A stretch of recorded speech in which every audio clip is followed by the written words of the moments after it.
So talk to me about abortion, because I was actually going to bring this up last week, saying that Nikki Haley, almost alone among the Republicans, has figured out how to sound like a reasonable person. She understands how to frame the issue in a non-threatening way. But then she got caught up in where was it, where she was asked, would you sign a 6-week ban in South Carolina? And she said yes. So what's the state of play there, Will? Because I know that this is your wheelhouse. Yeah, so Haley is trying to play this double game, right? She's trying to tell pro-choice people. She knows a lot of buzzwords that she uses to appease. She talks about how it's a personal issue. Right, we shouldn't right. judge each other. We shouldn't divide the country.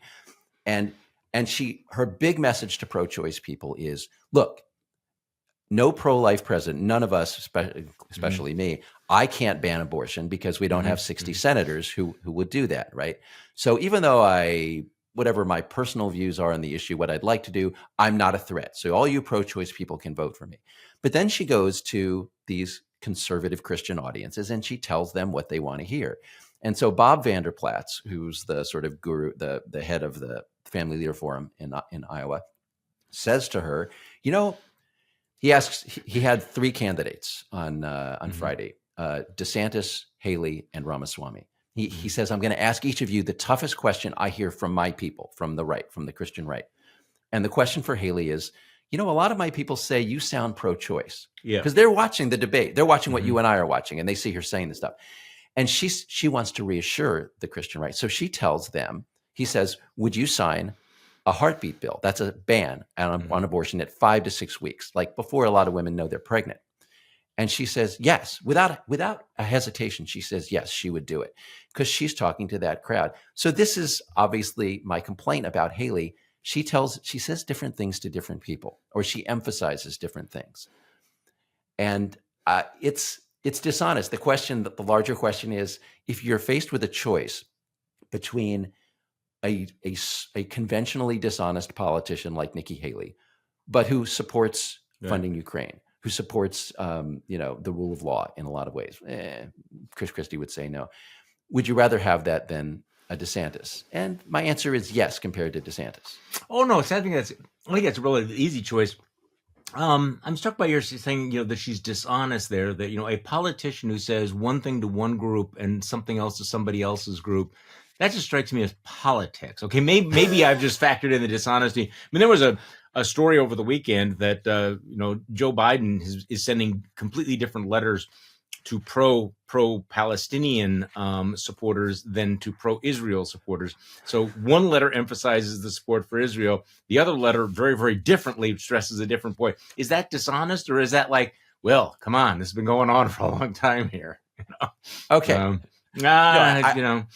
I am just not going to get morally offended by that. I mean, I think it's interesting. I think it's worth pointing out. I think it's worth recognizing that there are different versions of this, that Nikki Haley is going to talk about contraception to one group. She's not going to mention it to another group. Right. Okay. We can call bullshit on her, but she did hardly distinctive in this way. Yeah, let me flag the contraception thing for 1 sec, though. I agree with you. This is not as bad as trying to overthrow the government or anything like that. Good. Nikki Haley has this list of consensus abortion policies. Why? Well, we can't all agree about banning all abortions, but here's what we can agree on. And she says things like, well, we can ban very late abortions. Okay, everyone can agree on that. Or adoption. We can all support adoption. One of the items on her list normally is we can make contraception more accessible. When she goes to the Christian right forums, this is like the 4th time I've seen her do it. She skips it. And she is so slick. She is so smooth. You don't even notice that she has You notice it. You busted her on it. But I would like to think that in 2023, birth control, actual contraception, no zygote involved, is something that Americans can agree on. But I am amazed that it's out there. I mean, this is the thing that it's sort of like stuff. This is why this era is so interesting. Is that so many? And I'm reading a book that it's not going to come out till next year about the history of illiberalism. And one of the points he makes, and I think maybe he overstates it, but all of these things have always been there. and they're all under the surface. And so we have gone on blithely assuming, okay, there's an arc of history and it's moving away from this, and we've refuted this position, or this position is fringe, but it never went away, and it was always bubbling under the surface. And so we've gone on thinking that, okay, we're this multicultural society, we understand all of these things, we understand that we are not going to criminalize homosexual behavior, we understand that we are not going to criminalize contraception, and like, whoa, suddenly it breaks open and it's there, but it's always been there. This is the thing. Right. So it is disorienting.